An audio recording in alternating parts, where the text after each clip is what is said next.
वह बेटा या बेटी कॉलेज में क्या कर रहा है, किन के साथ रह रहा है, कहाँ पर उसका टाइम ज़्यादा निकलता है, उसकी संगति कैसी है, इन बातों पर अगर माता पिता का ध्यान नहीं जाता है तो बेटे बेटियों का बिगाड़ इस उम्र में होना निश्चित हो जाता है।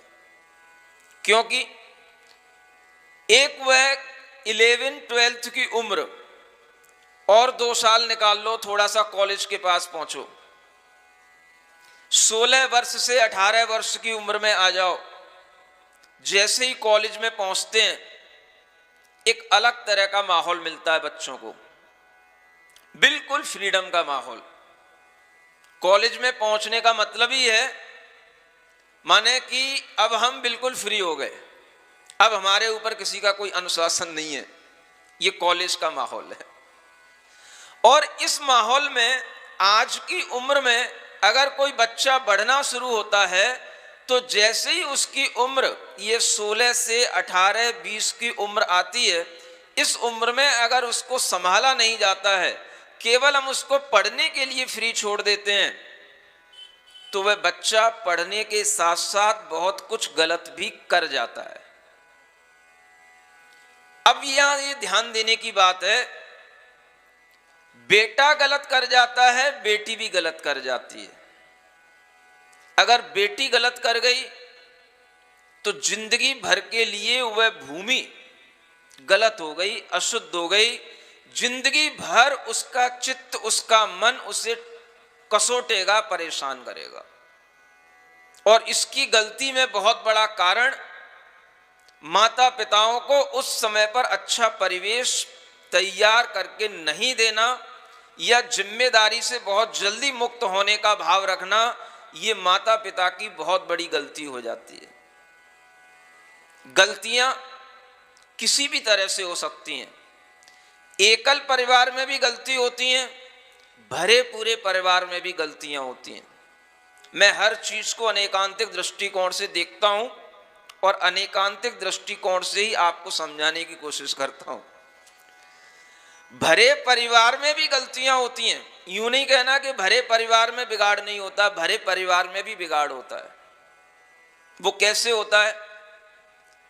अगर घर में बेटी बड़ी हो रही है, बेटा बड़ा हो रहा है, आप उसके लिए भरे परिवार होते हुए भी अगर उसके लिए परवरिश में जो उसको दिया जाना चाहिए वो नहीं दिया जा रहा है, तो भी वह बेटा बिगड़ने लग जाता है, बेटी बिगड़ जाती है। कई घर परिवारों में जब बेटी के लिए, बेटे के लिए बार बार ये कहा जाता है घर से बाहर मत जाओ, वहां मत रहो, यहां मत खेलो, ऐसा मत करो, वैसा मत करो, तो भी उन बच्चों के अंदर ऐसा भाव आ जाता है कि मुझे हर काम से रोका जा रहा है। ये भरे पूरे परिवारों की समस्या बता रहा हूं आपको। उन्हें ऐसा लगता है कि मुझे हर काम से रोका जा रहा है, फिर वो अपने आप को कंपेयर करते हैं, उनको रोका नहीं जा रहा, मुझको रोका जा रहा है। बेटों को रोका नहीं जा रहा है, बेटी को रोका जा रहा है, तो वह बेटी सोचती है कि मुझे क्यों रोका जा रहा है, मुझे हर काम से क्यों रोका जाता है, मुझे हर काम में क्यों पीछे रखा जाता है। ये सोच उसके अंदर आने लग जाती है। और इस सोच के कारण से अगर वह माता पिता उसको प्रेम पूर्वक उसकी भावनाओं की अगर कदर नहीं कर पाए, उसकी सोच पर ध्यान नहीं दे पाए, तो ऐसा बेटा या बेटी, विशेष रूप से उस बेटी के लिए कह रहा हूं मैं, वह बेटी धीरे धीरे एक गुमसुम जैसी रहने लग जाती है। आप देखना ऐसी बेटियों को, घर में सब कुछ होगा, भरा परिवार होगा, लेकिन वह किसी से बोलेगी नहीं, ज्यादा घुलेगी मिलेगी नहीं। जैसे पहले हिलमिल घुलमिल करके रहती थी, अब वो वैसी नहीं रहेगी। अब धीरे धीरे क्या होगी, बहुत धीरे धीरे अब वो रिजर्व होने लग जाएगी, रिजर्व नेचर की होने लगेगी। वह मौन होने लगेगी, लोगों से बोलना चालना बंद करेगी। अब मन ही मन उसके अंदर एक अलग केमिस्ट्री चल रही होगी। वो केमिस्ट्री बड़ी खतरनाक होती है। मैंने ऐसी केमिस्ट्री कई जगह देखी और उसके बड़े दुष्परिणाम देखे हैं। बेटी बिल्कुल भोली भाली दिख रही है, सामने आती है। एक शहर में मेरा चतुर्मास हुआ, हर चतुर्मास में वो प्रवचन सुनने आई, मतलब हर चतुर्मास के हर दिन वो प्रवचन सुनने आई। सामने बैठती थी, सुंदर थी, समझदार थी, पढ़ी लिखी थी, लेकिन कभी भी उसने मुझसे बात करने की कोशिश नहीं की, किसी से बात नहीं करती, कोई मतलब नहीं, ठीक है। चातुर्मास होने के बाद में 2 महीने बाद पता पड़ा कि वो बेटी किसी भी अन्य कास्ट के व्यक्ति के लड़के के साथ में भाग गई। आप सोचो, उसका चेहरा देख करके आप कभी नहीं सोच सकते कि वो बेटी भाग सकती है। मुझे भी आश्चर्य हुआ, हर क्लास में आकर के बैठती थी वो सामने, किसी से कुछ नहीं बोलती, लेकिन उसके अंदर की केमिस्ट्री बाद में समझ में आती है कि ये क्यों चल रही है और ये क्यों चलती है। उसे लग रहा होता है, दिख रहा होता है कि मैं अपने लिए जिस स्वतंत्रता से जीना चाहती हूं वो स्वतंत्रता मुझे यहां पर देने वाला कोई नहीं है। उसका गणित दिमाग में दूसरा चल रहा है।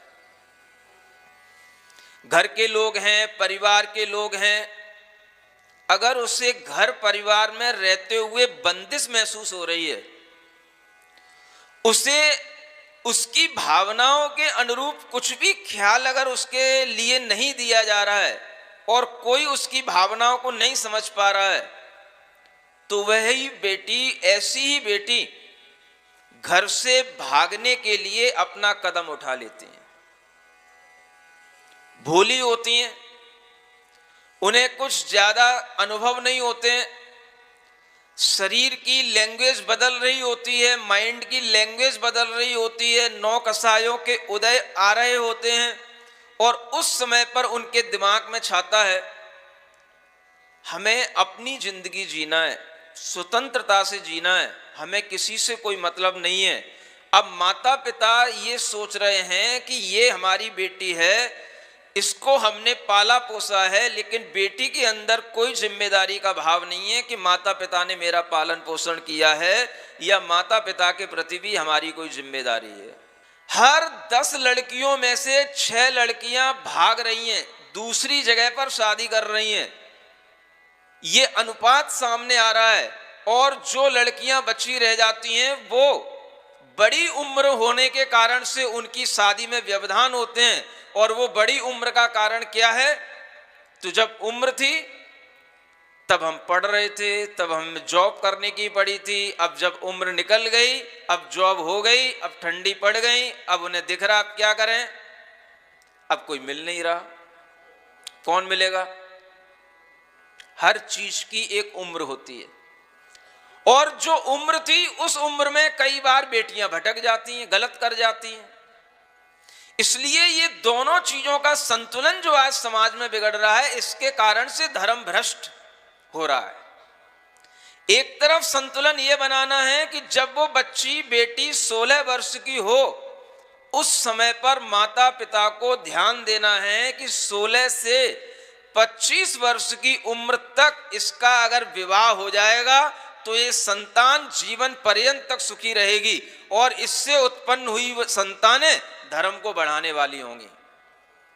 ये उम्र होती है विवाह की, और उस उम्र में अगर विवाह नहीं हुआ तो वह संतानें अपना मन चाहेपन से कुछ भी करेंगी, वो धर्म के, समाज के कोई काम में नहीं आएंगी। आपको विचार करना है, उस बेटी के लिए, बेटे के लिए जैसे ही उम्र उत्पन्न होती है, अपनी मानसिक भावनाओं की पूर्ति करने के लिए वह किसी ना किसी तरह से कुछ ना कुछ पाप कर लेते हैं और आपको पता नहीं रहता है, क्योंकि उन्हें अपनी मानसिकताओं की पूर्ति करना है, उन्हें अपनी भावों की पूर्ति करना है, वो हो जाता है।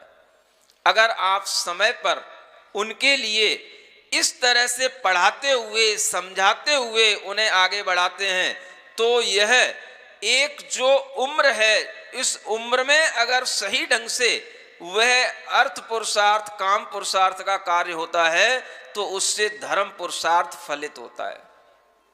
ये ध्यान रखो आप, कानूनन भी यह उम्र विवाह की कितनी है? संवैधानिक रूप से 18 से 25 वर्ष की मैक्सिमम ये एज लिमिट है। ये कानूनन भी ये संवैधानिक उम्र है, लेकिन आज कोई भी माता पिता ध्यान नहीं देते। बेटियां भी, अभी तो मैं पढ़ रही हूं, अभी तो मुझे जॉब करना है, अभी तो मुझे ये करना है। ये बातें इतनी ज्यादा महत्वपूर्ण नहीं है जितना आपके लिए महत्वपूर्ण है कि हम उन बेटियों के भविष्य को अच्छा सुरक्षित बनाएं, और बेटियों का भविष्य समय पर उनकी भूमि को अगर सुरक्षित रख करके आगे बढ़ाया जाएगा तो भूमि शुद्ध रहेगी, सुरक्षित रहेगी, अन्यथा भूमि बिगड़ जाएगी।